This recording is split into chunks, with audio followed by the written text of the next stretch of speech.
I look like shit.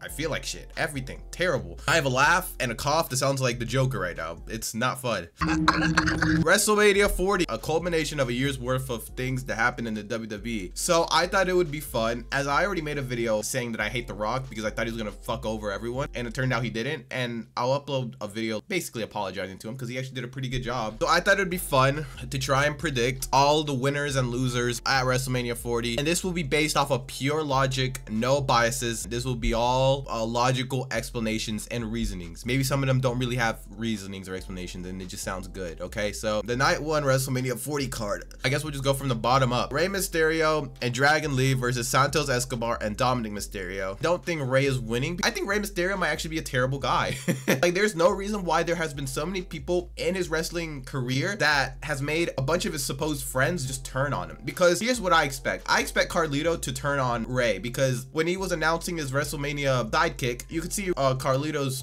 face shift after it was announced, after he announced that it was Dragon Lee and not Carlito. So I think Carlito's gonna third heel. That will allow Santos Escobar and Dominic Mysterio to win, and that will slowly lead to the Judgment Day, I guess, slowly tear itself apart. And I think that I will get into that later. The next matches, or the next one that I'm seeing on this list, is Bianca Belair, Naomi, and Jade Cargill versus Damage Control. I am willing to bet my soul Bianca, Naomi, and Jade win it, because they're basically making Jade into a super powerful woman. Basically, in the tiers of like all the women in the women's division of WWE, she is at the very peak of it. They are presenting her as some force. So it would be very dumb to use all that momentum that they've built ever since they signed her and just crush it and have her lose at WrestleMania. Maybe if Vince McMahon was still there, maybe that would happen. But with Triple H there, he seems like a pretty logical dude with his bald head. So Bianca, Naomi, Jade win. We have the 6-pack ladder match for the WWE Tag Team Championships.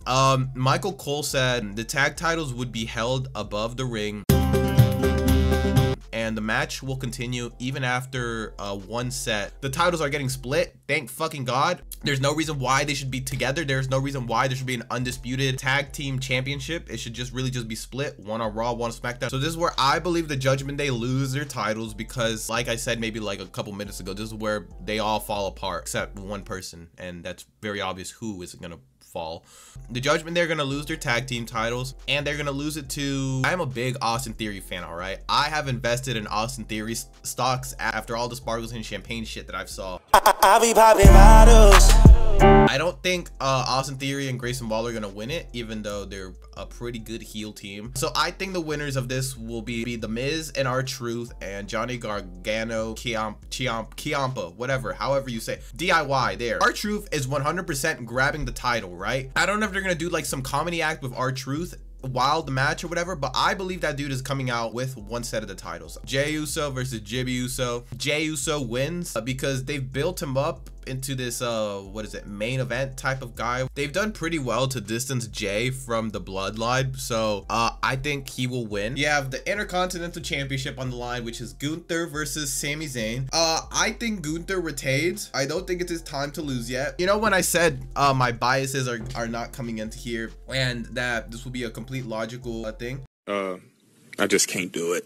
Well, I'm gonna let a little bias slip in here, okay? See, during the gauntlet match for the #1 contender, basically the one who faced Gunther at WrestleMania, I wanted Gable to win because they had really good matches, and I thought Gable would get rewarded and win at WrestleMania against Gunther. It's like a David and Goliath situation, right? Gunther basically holding the title for however fucking long he's had, and he's pretty dominant in that. I thought Gable would get one last shot and he would win it there for his WrestleMania moment. Unfortunately not. It's Sami Zayn. I just don't think it's Gunther's time, and I feel like Sami just does not need to win the Intercontinental Championship. Like, they'll probably throw on a pretty good match, like a really good match, but I don't think he's gonna win the Intercontinental Championship. I think he's way above that. I think he should be competing for the World Heavyweight Championship. Gunther retains, and after that, I really don't know what's happening.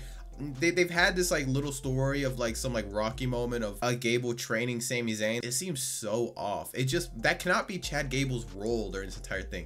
I might be delusional. I might be still mad over the fact that he isn't the one that won the gauntlet, but I don't think Sammy's winning this. I think Gunther is gonna win at the end of it. The Women's World Championship, Rhea Ripley versus Becky Lynch. Rhea's winning this. Oh, it's a good day to me. She's gonna be the only person, apart from Dominic Mysterio, they're gonna be the only two members of the Judgment Day where they actually win and don't come out as really big losers. There's no reason for Becky Lynch to win it. Rhea is Rhea.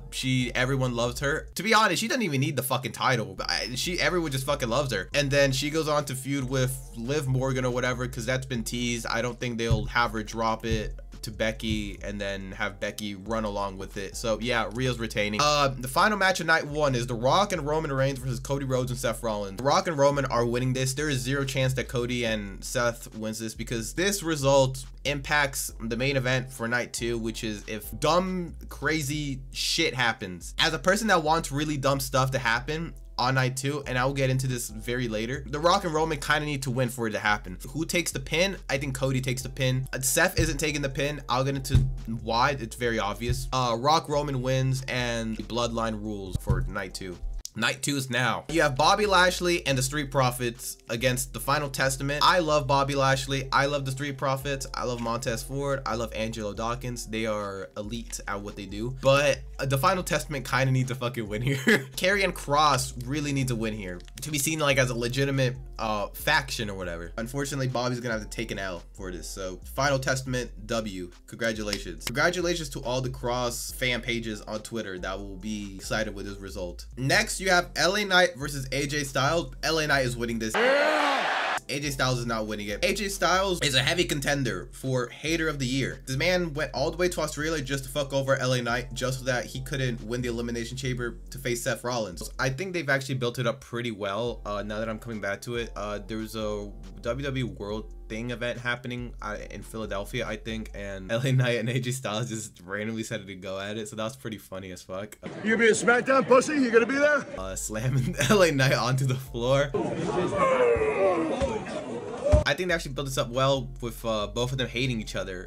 But I think LA Knight wins. Thank God they're doing something with LA Knight. I would have preferred if he would have won the US title, but it is what it is. Fuck it. He's on a WrestleMania card. That should be good. Hopefully he gets a bunch of money for that. After that, you have the US title on the line in a triple threat with Logan Paul versus Randy Orton and Kevin Owens. I think Logan Paul retains just off of SummerSlam, because I think SummerSlam is in Cleveland, Ohio. I know Cleveland, Ohio does not fuck with him, but they're kind of depending on him a little bit for, you know, some booze. And I think that's when LA Knight probably takes the title off of him. Now you're talking my language. I think LA Knight's taking it off of him. You know, I'm saying my biases are not coming in here, but I'm just trying to think logically here. The only title that LA Knight can realistically go for is not the Intercontinental Champion right now. There's no way that man can beat Gunther. I don't think Randy Orton really needs the US title right now. Kevin Owens, honestly, I like him. After that, you have the WWE Women's Championship on the line with Io Sky and Bayley. This one's actually kind of tough, but I'm going to say I think Io wins just off of Damage Control losing to fucking Naomi, Bianca, and Jade Cargill. I don't think they will have them out as, you know, total losers during this entire thing.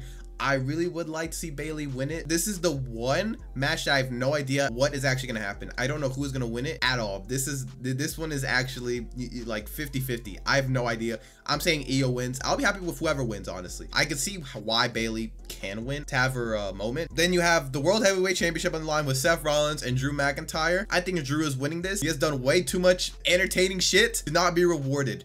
I think there's like people saying that he hasn't signed a contract or whatever. This total bullshit. This man has totally signed a new contract because they've been teasing a future feud with CM Punk. So there's no way that man's doing it with like a 1-month contract. So yeah, Drew wins. And then you have the dumbest Money in the Bank contract winner of all time finally cashing it in against Drew. And I think Damian Priest fucks it up because here's my logical reason. It feels like every single time that the Judgment Day have tried to help Damian Priest cash it in, they have failed very miserably. There's a recent thing where Dom talked to Santos Escobar's faction without anybody else knowing. So I feel like everyone is just, there's a miscommunication issue right now going on between them. So I feel like this dude is gonna cash it in without telling anybody and just say fuck it, I don't need their help. Every single time that I've gotten help from them, I've gotten fucked over. YOLO bitch. And I think he does not successfully cash it in. There's no reason why he should cash it in successfully. I like Damian Priest. I love my glorious bisexual Undertaker. I don't think he should be holding a championship as of right now. Maybe later, but not right now, because Drew McIntyre is on a fucking roll right now. Now, we have the most important match of the night. You know what time it is? It's about to be that time. And a rematch of the match that basically got me back into wrestling. You have the undisputed WWE whatever championship on the line. Roman Reigns versus Cody Rhodes. I think this is where Roman's reign, get it? Fuck my life. This is where Roman Reigns' reign ends, finally. There's absolutely nothing you can do with Cody in terms of delaying the inevitable at this point. And it seemed like they actually didn't really know what to do with him for a bit after he lost it at WrestleMania 39, because they had him do so many side quests. He was facing Nakamura for a while. Like there were like 4 or 5 matches between that. You had him face Brock Lesnar, which I mean isn't really a terrible side quest, but it's like it was just random. You had him become tag team champions with Jey Uso for about 8 days. I genuinely believe the only reason why they even won the tag team titles was that so they could do the face-off segment with Roman and the rest of the bloodline in that one SmackDown episode.